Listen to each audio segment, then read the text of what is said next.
Hi everybody, welcome to week 4 or video 4 of this series of videos on mindfulness and how to bring mindfulness into your life for peak performance in triathlon. My name is Ellen and thank you so much for looking at all the other videos if you have done before. I've really enjoyed making them.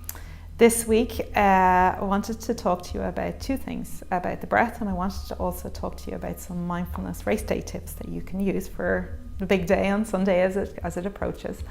And the first thing about breath, we've talked over the past number of videos about mindfulness being the practice of coming to the present moment with full acceptance and non-judgment, and that how we practice mindfulness is through coming to our breath and our senses. So why do we use our breath in mindfulness? What's the breath all about? Well, obviously without your breath you wouldn't be here. But also you take 20,000 breaths every single day. And your breath links you to this present moment. But it also gives you some really, really good information about your physical, mental and your emotional state. So for example, if your breath is really shallow and really panicked, your mind is going to be very panicked. If your breath is really deep and really calm, your mind is going to be very calm. Think about it. Think about maybe the last time you had a nice massage, or you're away on a relaxing holiday and you were lovely and calm and your breath might have been very gentle and very open. You might have been aware of that, but you were in a calm state. Was it easy for you to become stressed about something? It probably wasn't. But then conversely, think about maybe the last triathlon that you entered. Maybe as you were entering the water and your breath started speeding up while your mind started racing again. So this gives us a really good kind of tip for race day, is that change your breathing. If you start panicking, if you start getting worried, just changing your breath in some small way. Now you don't have to go from being really panicked to suddenly being very long and very gentle like a baby breathing.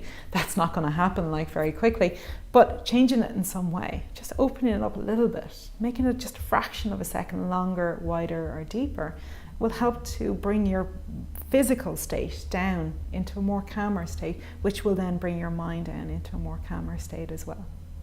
So that's why we practice using our breath, because it links us not only to the present moment, but it also helps to bring down our stress levels, to bring down that cortisol level, which is that stress hormone in our brain, to help to tell the body to come off that state of high alert and to come into a state of peace and calm and also strength.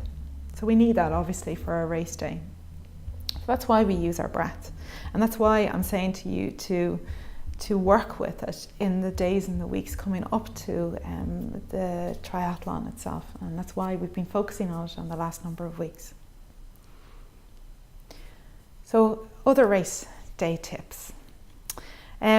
We've talked in week 2 about neuroplasticity and the fact that the brain can change shape, and we worked with creating a new belief for yourself, something that you admire in somebody else, something that you would like to believe yourself. Well, perhaps for race day you could write that down maybe on a sticker and have it on your handlebars in your bike, or maybe have it in your little transition area or on your water bottle, somewhere that you're going to see that you can be reminded of it. Because I know myself from the days when I used to do triathlon, there's a lot of time there, especially if you're doing an Olympic. There's a lot of opportunities for your mind to go wandering and for you to go into that state of panic, or for wishing to be over, especially in my case, or for other negative beliefs or thoughts coming into the frame as well. So you can use your affirmation in that way, that new belief that you've been working on creating over the past couple of weeks. But what you can also use are things like mantras. And mantras are probably shorter, punchier, self-limiting beliefs, but just little words that you can use and you can recite. And you can have different ones for the swim, the bike and the run, or you can have one for all of them. Some suggestions that I've done a bit of research on this, and some suggestions from other athletes. Chrissy Wellington used to use smile. Just simple smile. No matter how she was feeling, she'd make herself smile. You know, that lifts your state, lifts your body and changes your mental state. Another adventure racer used to use dig deep and would have that on her handlebars, and that as her mantra. Another one that I loved was, I got this. Very simple, very easy. It really kind of stirs that sense of, you know, I've done all the training, all the hard work is done, I got this. Another guy used to use breathe, believe and battle. Nice one for all those competitive people out there. Breathe, believe and battle. Or another one I like as well, keep calm and carry on. Or you can create your own or have a look on Google. There's a host of mantras out there that you can use. Something that you really connect with, not something that you feel that you should be saying to yourself, but something that you're like, oh yeah, that'll really, really help me on that day. So select a few mantras for yourself. As I said, you can have different ones for different disciplines, or you can have the same one for the whole thing. And just keep repeating it, especially when your mind starts going off on that tangent and that panic and that worry and that stress. It'll help to bring you back, help to center you. The other things that we've been practicing over the last number of weeks through the informal practice that I've been suggesting, bring them into your race day as well. So if you find, I know a lot of people say to me about the swim, they panic an awful lot on the swim. Again, that's when our breathing gets really, really tight, especially with those wetsuits, and we have a tendency to panic. So what you can do for the swim is just, again, change your breathing. Use a mantra. What I find is great is 1, 2, 3, breathe. 1, 2, 3, breathe. Or 1, 2, breathe, whatever is your stroke rate. Use that, count. Give your mind something to do, other than, because if there's nothing to do, it might start going off in panic. Give it something to do. Use a mantra, use the counting, use something. Come back to the feeling, the senses. Remember I said pause, notice, breathe? Well, you don't particularly want to pause in a race unless you want to, and that's okay too. But come to notice, what do I feel? What do I sense? What's going on me? What do I see in the water? And if you want, stop. If you find that you're panicking, don't make yourself keep going. Stop, pull yourself off to the side. Notice where the kayaks are. They've got you, they're keeping an eye on everybody. You're absolutely safe. Come back and then take yourself aside and then notice, what's the feel of the water? What is the temperature? What are the sensations in this present moment? And you will find that those stress levels will start to come down. You'll start to be able to talk yourself out of it. And before you know it, the swim will be over.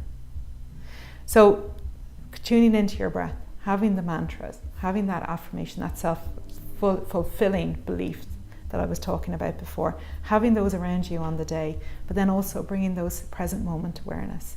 Perhaps I mentioned last week about using the auto lap in your Garmin.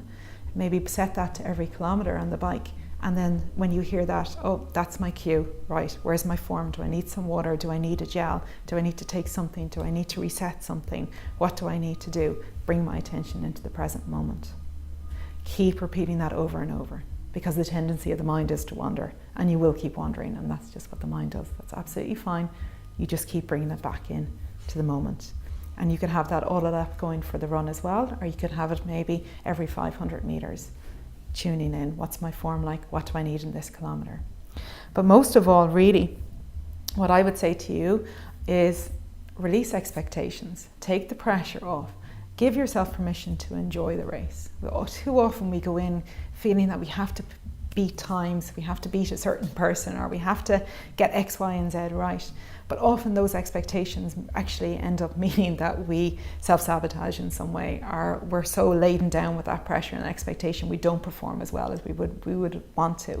And I often find with people, when they release the pressure and the expectation on themselves and they realign to something that's just a lot easier, you know, it doesn't feel like such a weight in their shoulders, they often do an awful lot better than they even could have imagined. So use those tips that I've given to you over the past 4 weeks, or the past 4 videos, and the other tips that I've just mentioned. Decide to enjoy it. Smile, and when you're finished, celebrate. You've just achieved something pretty amazing, so well done. I hope you've enjoyed these videos. My name is Ellen. I have a website there if you ever want to get in touch. But yeah, I hope it helps. Thank you.